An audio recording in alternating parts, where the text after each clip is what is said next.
बिस्मिल्लाहिर्रहमानिर्रहीम। Dear student, आज हम लोगों ने जो नेक्स्ट टॉपिक डिस्कस करना है वो है टाइप ऑफ कोऑर्डिनेशन।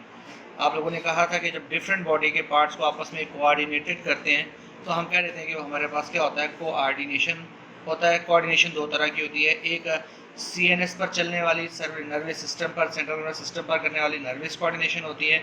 दूसरी को आप लोग बोलते हैं हमारे पास क्या है, केमिकल कोऑर्डिनेशन होती है। केमिकल का जो कोऑर्डिनेशन होती है वो नॉर्मली एंडोक्राइन सिस्टम पर काम करती है, और जो नर्वस कोऑर्डिनेशन होती है वो बकाया तरीकों इस पर नर्वस सिस्टम पर काम करती है। तो एक कोऑर्डिनेटेड एक्शन होता किस तरीके से है, तो उसके कौन कौन से बेसिक स्टेप होते हैं, तो याद रखिएगा कोऑर्डिनेशन एक्शन में ये 5 चीज़ें होती हैं। सबसे पहले होता है स्टिमुलस, फिर होता है रिसेप्टर, फिर होता है कोऑर्डिनेटर, फिर होता है अफेक्टर, और सबसे लास्ट में क्या होता है, उसका रिस्पॉन्स। स्टिमुलाई क्या चीज़ होती है, यानी वो चीज़ जो किसी की प्रेजेंट कंडीशन में तब्दील आने की वजह बन जाए। तो कहते हैं जी what happen when we touch a snail.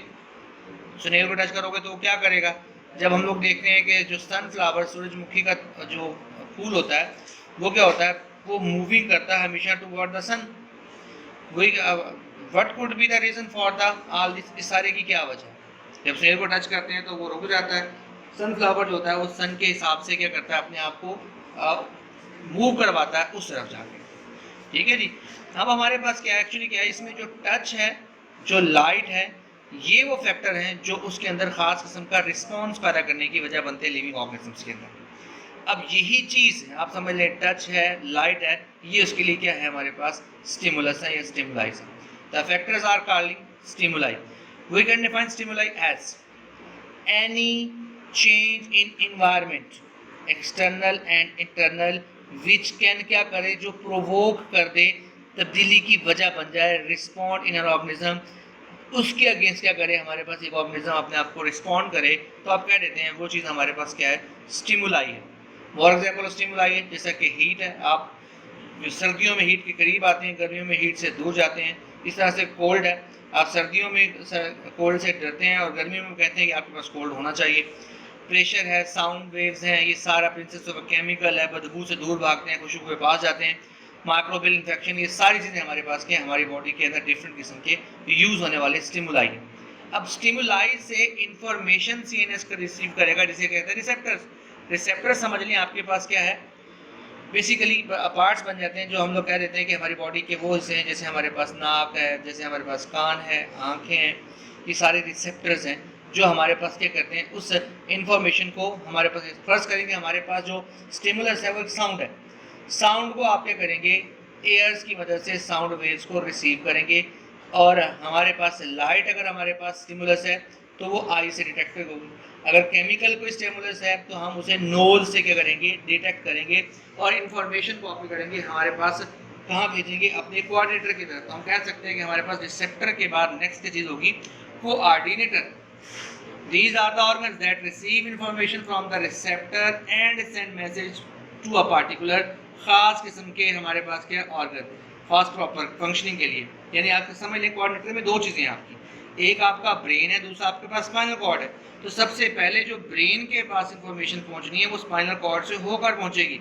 तो यूं हमारे पास स्पाइनल कॉर्ड इंफॉर्मेशन को ब्रेन में देगा, और ब्रेन उसके अगेंस्ट जो भी रिस्पॉन्ड क्रिएट करेगा वो पहुंच जाएगा किसके पास, अफेक्टर के पास।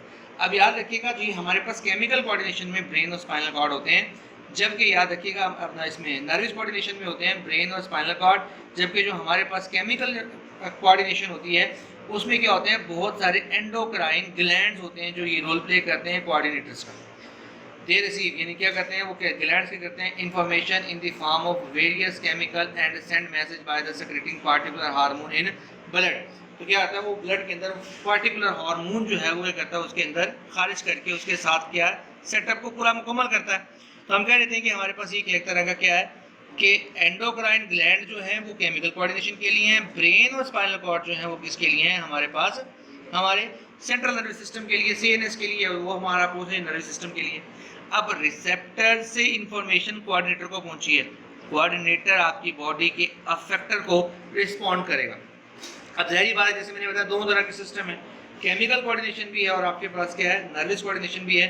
नर्वस कोऑर्डिनेशन में क्या होगा, वो खास किस्म के जो मैसेजेस होंगे वो कहाँ से, ब्रेन और स्पाइनल कॉर्ड से आपके बॉडी किसी मसल की तरफ, किसी ग्लैंड की तरफ पहुँचेंगे, जो कि वहाँ पर एक्ट करेंगे as a effector. Chemical coordination में क्या होता है? केमिकल कोऑर्डिनेशन में क्या होता है कि पार्टिकुलर हार्मोन एक खास मैसेज कैरी करता है कोऑर्डिनेटर ग्लैंड, एंडोक्राइन ग्लैंड के थ्रू पार्टिकुलर टारगेट टिश्यू, तो वहाँ पर जाके वो एक्ट करता है। यानी आप देखिए ना, वहाँ पर एंडोक्राइन ग्लैंड ने सारा काम किया है, तो एंडोक्राइन ग्लैंड यूज करेगी तो आपने पहले ही पढ़ा है कि हमारे पास क्या कहलाती है, हमारे पास एक तरह की केमिकल कोऑर्डिनेशन कहलाती है। अब अफेक्टर के पास पैगाम पहुंच गया, अब अफेक्टर क्या करेगा, लास्ट स्टेप करेगा, जैसे आप लोगों ने क्या नाम दिया था, वो आपके पास क्या है, रिस्पॉन्स करेगा। तो ये लास्ट हमारे पास है, दिए हुई इंफॉर्मेशन के मुताबिक क्या करेगा, वो उसके अगेंस्ट रिस्पॉन्स पैदा करेगा। जैसे आपने किसी गर्म चीज को छुआ है तो आपने हाथ को बैकवर्ड रिस्पॉन्ड किया, पीछे की तरफ खींचा, आपने अपनी तरफ आती हुई बॉल की तरफ हाथ बढ़ाए हैं, एक्चुअली वो सारा आपके पास क्या है, या सनफ्लावर जो था वो आपके पास क्या था, सनलाइट की तरफ हमारे पास रिस्पॉन्ड कर रहा था। अब on receiving the message from the coordinator, the effector perform action, काम करता है action, this action is called response. यानी कोऑर्डिनेटर से आने वाली इंफॉर्मेशन के बाद अफेक्टर जो भी एक्शन परफॉर्म करेगा, आप उसको क्या बोल देंगे, वो आपके पास क्या है, रिस्पॉन्स है। For example, pulling our hand away from the sun, very hot and moving of flower of the sunflower toward the light are the response. हमारा गर्म चीज को छूकर हाथ पीछे खींचना एक्चुअली रिस्पॉन्स है। फिर हमारे पास सनफ्लावर का क्या होता है, सूरज की तरफ मूवमेंट करना, वो भी हमारे पास क्या रिस्पॉन्स है। Usually nervous coordination produce immediate but shortly, ये बात इंपॉर्टेंट है, नर्वस कोऑर्डिनेशन में फौरन से इमीडिएट बड़ी तेजी के साथ क्विक रिस्पॉन्स पैदा होता है, जबकि जो केमिकल कोऑर्डिनेशन होती है इसके अंदर रिस्पॉन्स हमेशा क्या होता है, स्लो होता है। तो ये बात याद रखने वाली है, दोनों केमिकल कोऑर्डिनेशन और नर्वस कोऑर्डिनेशन आपके पास बनी हुई है।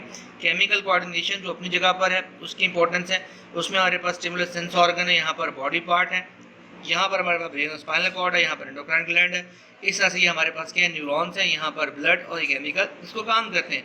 यहाँ पर अफेक्टर मसल और ग्लैंड है, यहाँ पर अफेक्टर कौन है, बोन और लिवर है। तो ये बेसिक इनके अंदर क्या डिफरेंस है। तो ये हम लोगों ने सीख लिया है कि किस तरह से एक एक्शन सेंटर में नर्वस और केमिकल कोऑर्डिनेशन होती है। नेक्स्ट लेक्चर के लिए तब तक अल्लाह हाफिज़।